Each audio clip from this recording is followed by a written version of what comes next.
Mais ce n'est que hier, avant-hier, j'étais couché, en train de méditer, en train de prier. Et la même parole d'un grand Seigneur vient dans mon esprit. Et je comprends que ce que le Seigneur m'a dit depuis 2016 devient une réalité pour moi. Et je dis, Seigneur, je prie.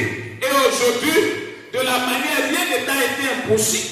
Moi aussi, que rien ne me soit impossible.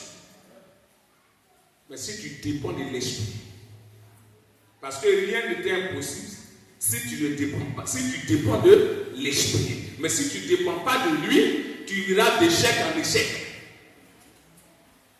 Amen. Donc les frères, il a doté. Il y a eu le don de foi, don de guérison, don d'opérer des miracles, don de discernement des esprits. Tu regardes quelqu'un et tu sais quel esprit il a. Ça va? Ça va? Ça va? Ça va? Ça va?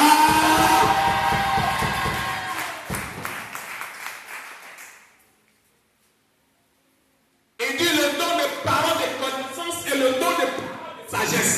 Donc, tu as arrêté. Et puis Dieu te donne la cause et le nom de la maladie, de ce qui est en train de détruire la vie de parole de sagesse de Dieu. C'est ce qu'il doit faire pour que la personne, la cause qui est arrivée, soit enlevée. Frère, Dieu nous a équipés.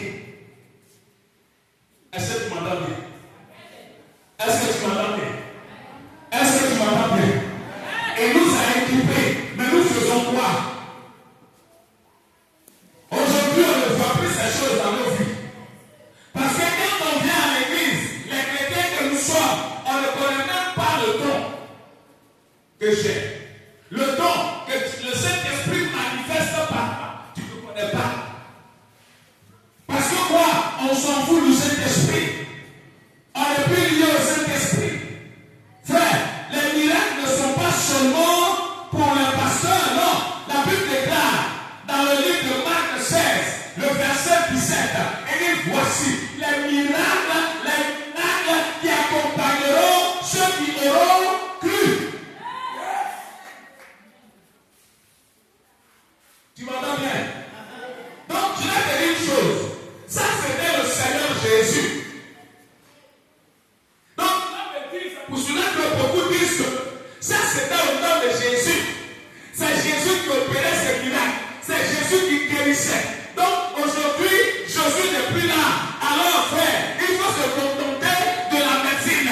Frère, les miracles n'existent plus. On prêche, frère. Et la parole qu'on prêche n'est pas accompagnée des signes. Pourquoi? Amen. On dit ça, c'était au temps de Jésus. Jésus est mort, il n'y a plus rien. Mais tu n'as rien compris. Quand vous lisez votre Bible, dans le livre de Actes 2, les disciples, il leur a dit dans le livre de Luc 24, le verset 49, il dit restez dans la ville jusqu'à ce que vous soyez revêtus de la puissance d'en haut. Parce que vous opérez des miracles, pour que vous dépendiez de moi, il faut que mon esprit vous habite. Il faut que vous soyez remplis. Saint-Esprit. Donc ils sont restés dans la chambre haute, la Bible pendant 10 jours. Et le 10e jour, le jour, c'était une fête, la fête de la Pentecôte. C'est ce jour-là, le Saint-Esprit est descendu sur eux. Et quand le Saint-Esprit est descendu sur eux, regardez ce qui va se passer. Après acte 2, qu'ils ont reçu l'Esprit, acte 3, la Bible déclare que Pierre et Jean sont allés devant le temple qu'on appelait la Perle. Et qu'est-ce qui s'est passé? Il y avait un boiteux de naissance là, qui était en train de demander, qui était en train de mendier. Qu'est-ce qui s'est passé? Regarde, et nous n'avons ni or que donner. Parce que toi, ton problème, on t'a mis ici pour que tu mendies, ta famille t'a placé ici, pour que